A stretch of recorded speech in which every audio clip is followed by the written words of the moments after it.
Clouds TV, empowering lives. Mr. President, I'm back again with the peace. I know you are the President of the Republic of Kenya, the Commander-in-Chief. And you are a symbol of national unity, the symbol of love, the symbol of oneness. A symbol that gives hope to every Kenyan and every person in this nation. We all look upon you. We might have differences. We might have differences because of political affiliations and tribal affiliations. But when this all comes, they come just not, it is we who bring them, but you are not supposed to engage yourself into this according to the Constitution that you swore to uphold and respect and follow. Because you are a symbol of national unity. The moment you became the president, you stopped being a UDA member. You stopped being a political party member. You became a president of the Republic of Kenya. A father of 42 tribes, maybe perhaps 43, or maybe perhaps 44, because we have another tribe that has just emerged, the tribe of Gen Z. The tribe that does not know these other 43 or 42 tribes. They all know one tribe, and they know a nation that is tribeless. And these people, they have an agenda. They are pushing on and pushing on. Remember the fire they started went on to Tanzania, Uganda, Mozambique, Indonesia, all parts of the world. This fire of the Gen Z is consuming fire, a burning fire. They are emancipating themselves from mental slavery of what that has enslaved them, or of what enslaved their fathers. They are young people. They've got nothing to lose. They are young people who have a greater agenda, the agenda of seeing changes in their life. They all that they want is not political rhetorics or something that they have always been promised about. All what they want is one. They want to see, or they want to know, how are they going to earn, to eat, or to eke a living. That is all that they are interested in. They are not interested in the UDA political party. They are not interested in the tribal affiliations. They don't care which tribe you come from. They don't care which form of an education you have, or they don't care which kind of a political party that you are. What they care is that, is my brother getting on well? And their brother is anybody. It could be a Luo, it could be a Kamba, it could be a Maasai. For them, they don't care. All what they're interested is to see that what you are sworn to protect, to live on and to walk on is achieved. Mr. President, just the other day we had a by-election, several by-elections, and your party won, and other parties won also. But according to what is happening and what is on the ground, I am not very sure, but I'm pretty well advised, because I'm a Kenyan who understands the politics of Kenya, that people were intimidated, people were frustrated, people were castigated. Changes were done between the Form 34A and the screen that the IEBC displayed. And people are not happy. More especially people of Embu are not happy. So I am told, reliably so, that a UDA office was touched down because they believe that the election was stolen. I'm not sure there whether it was stolen or not. The same thing with Malaba. They say the election was stolen. Intimidations were there. And some buses, we witnessed them carrying goons from Nairobi to go and frustrate, to go intimidate, fight the candidates in Malaba who are not supporting you. Some other politicians were arrested, and so that to do something that is called to stop them from doing their democratic rights. I am told people like Natembeya were arrested, locked up, just for the sake of an election, a by-election, because you wanted to win the by-election. This is exactly what happened in Tanzania. Tundu Lissu was arrested and the trumped-up charges were framed up to him. And until today, Tundu Lissu is facing treason. Humphrey Polepole, a renowned ambassador, was denied access, was also arrested, kidnapped, and up to today, nobody knows where Humphrey Polepole is. Thousands and thousands of young people were killed in Dar es Salaam, in Arusha, in Morogoro, and in Mwanza. They were all protesting against an election that they thought was a sham. This thing has not gone. The originator of these kind of demonstrations was in Kenya, when the Gen Z rose up to say no to the bill, finance bill. You later organized with your people. After they rejected the finance bill, you split the finance bill into 4 parts, then sneaked it in back to Parliament, and it passed. People watched, heard, saw, and they kept quiet. This Kenya you see here, Mr. President, something is boiling. Something is boiling. And what is about to happen to this country, you will not be able to stop it.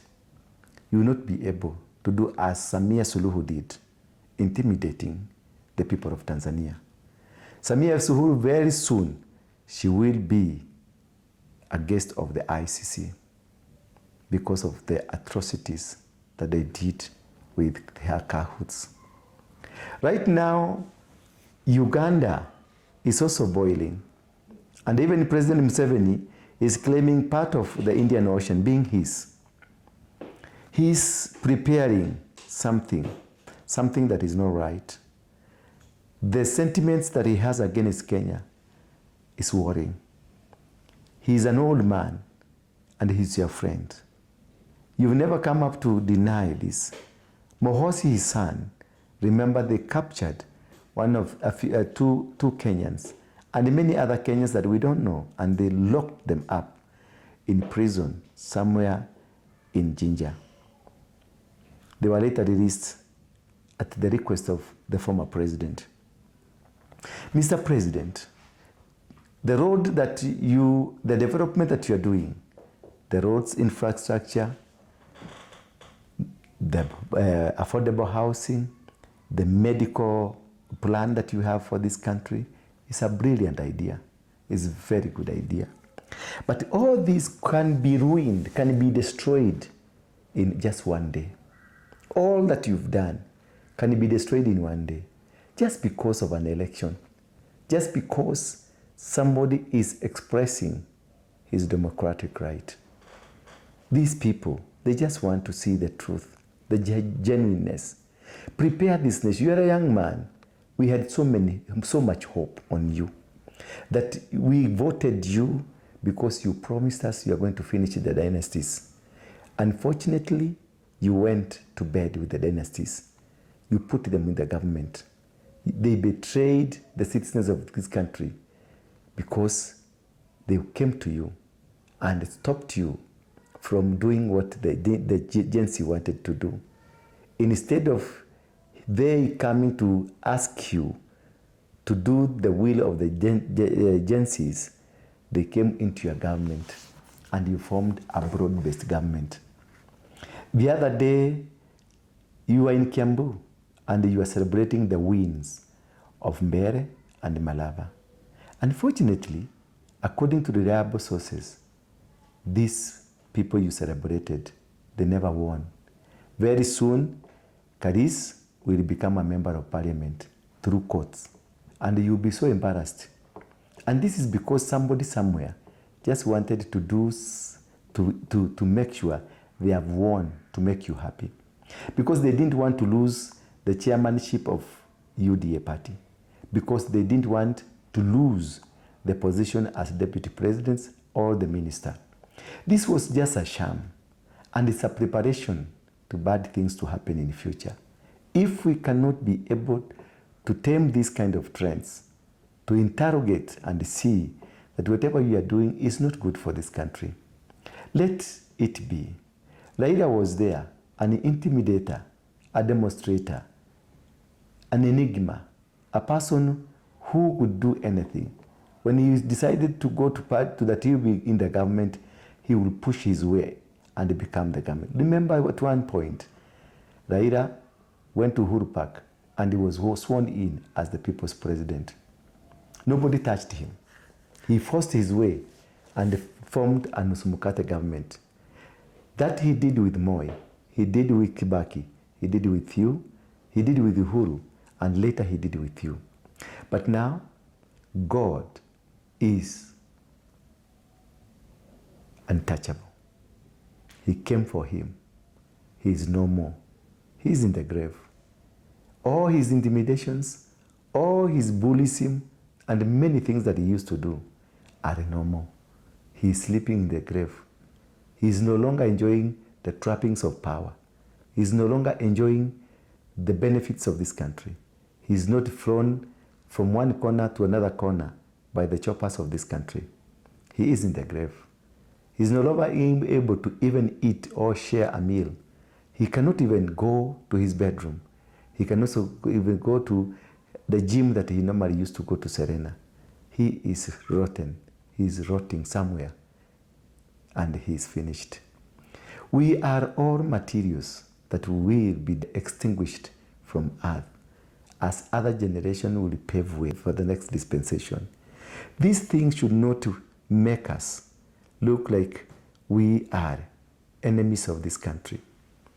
The power and the authorities that we get shouldn't be the reason why I will classify you as a Kalenjin, why I will classify you as a Kikuyu. We have children. Kenya is a bright nation. It's a wonderful nation. It's a great nation. A nation that needs peace. We need to speak peace, and we need to do everything possible that will make Kenya a peaceful nation. You are the catalyst because you are the father of this nation.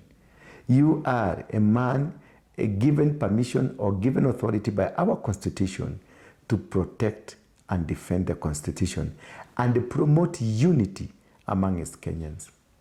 I heard somebody in Garissa saying ni 2-term, which is right. But again, he added another statement, ama ni milele. I heard you while you were at AIC Church. You said you need like 30 years to make Kenya become like Indonesia, like Malaysia, like the great nations. You need more time. Of course, yes, more time is needed. But look at our constitution. What are you trying to plant into the minds of the people? That you need more years. You need more unlimited years for your agenda to be fulfilled. A nation like a nation of America, they have a system. Whether a new president comes or not, the country will continue.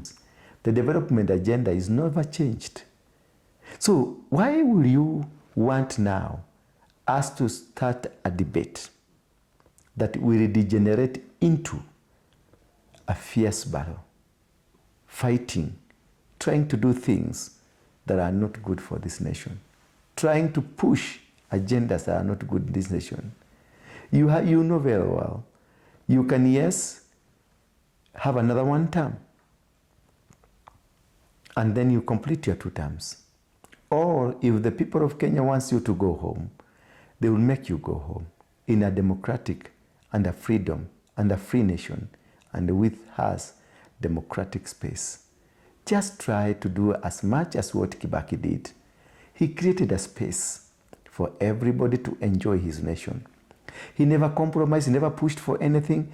He just let people do the will of being the citizens of Kenya.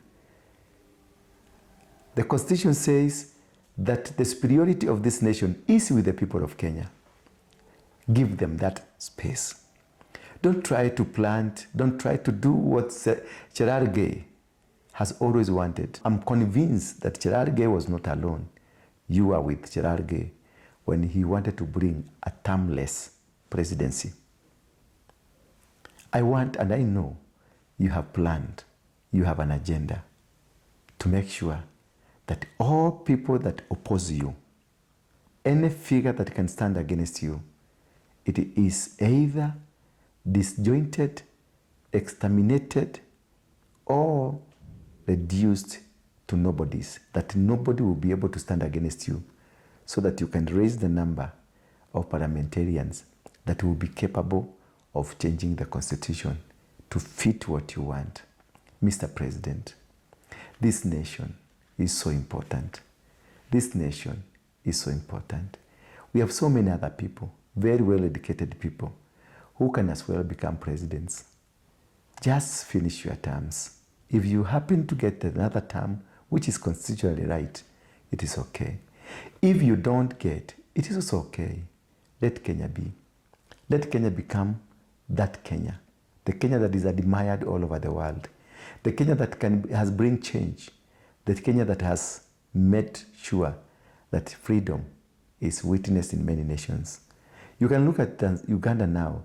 Chagulani is doing his campaign, no tear gases, because Kenyans have set the pace.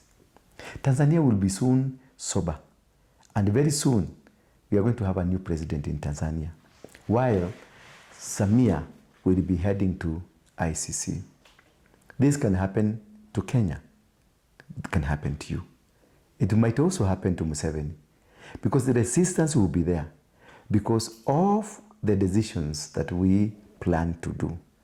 Please, Mr. President, do not allow Kenya to go that direction. You are an intelligent man. You are a wonderful person. You are a man fearing God and loving God. A man who loves Kenya. You're not doing the housing because you hate Kenya. You're not doing the roads because you hate Kenya. You're doing all this development because of future generation. The generations that want you. Mr. President, I know and I know you have people within your government. Some who are very good, very genuine, and they mean well for you. But again, also, you have rogue friends in your government that are so disrespectful of humanity. Balance your equation. Balance everything. Just sit down, you're a sober man. Get wise men to be around you. Navigate this nation to become one of the greatest nations on earth, not by the people you have around you, but by the ideas that are enshrined in our Constitution. If you do so, Mr. President, the world will never forget you. Even when past you, after you all go, after we have gone, after we are no longer in this world, still the world will record statements and say there lived a generation that has, or there lived a generation that changed the whole situation. I know, Mr. President, you love and you have good tides for this nation. You love this nation and you love Kenyans because Kenyans loved you. They united together, all Kikuyus, all Luyas, the Kisis, the people from Coast, the people from Northeastern. They all rallied together to give you a chance to lead this nation. We had other options, but we didn't go for the other options. We thought you were a better option. And because we thought you are a better option, can you just allow us to continue thinking you are the best and the better option by doing what is right and by stop that is wrong? People are now taxed beyond measures. The civil servants are being taxed beyond measures. It is overtaxing. Yes, taxation is good because no country can run without taxations. But again, it is wrong to overtax them. They will reach a boiling point. They will reach a breaking point. And at this breaking point, it means they will have got nothing to lose.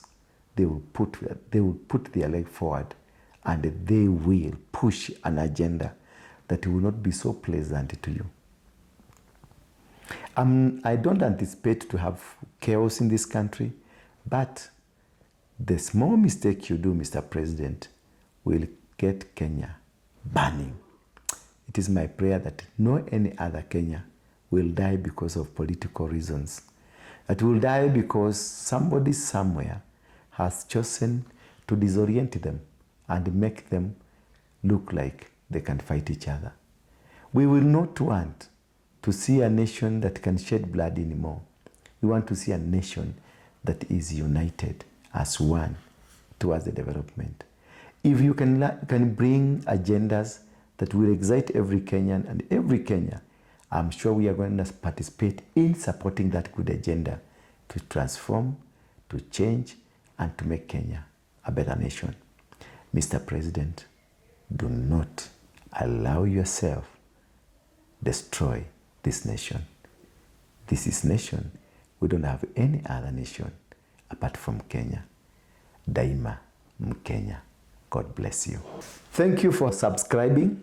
Thank you for being follower of this page, Bethel Clouds TV and the Ndura TV.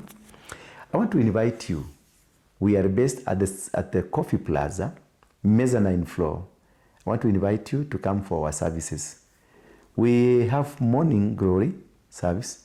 We have a teaching service at 9 in the morning, and at 11 we have the main service. And again we have a teaching service right in the evening. You are welcome to come from Monday to Sunday.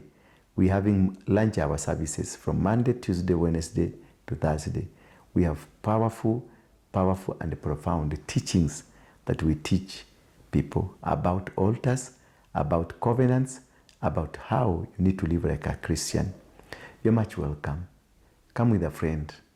Come with that mother. Come with that father. Come with your son, your daughter. Let us share the word of God together as God delivers this world, as God delivers Kenya, as God delivers Africa, as God delivers the world, the universe. We are all one. We are the children. We deserve the best. My number is 0722-239-555 and also 0112-935-035. Just engage us. If you have any question, if you have anything to speak about, you're also welcome to this page that we can be able to share together and do things together because you're so important. Bye for now. Thank you.